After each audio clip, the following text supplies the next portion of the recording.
My name is Eva Hershko.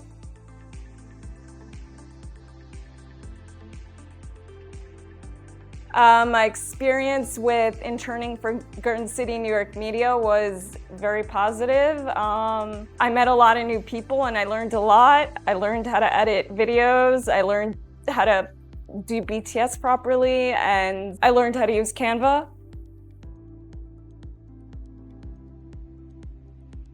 My favorite part of interning for Garden City, New York media was when Erica and I learned the production process of the podcast, and I really enjoyed making the video journals.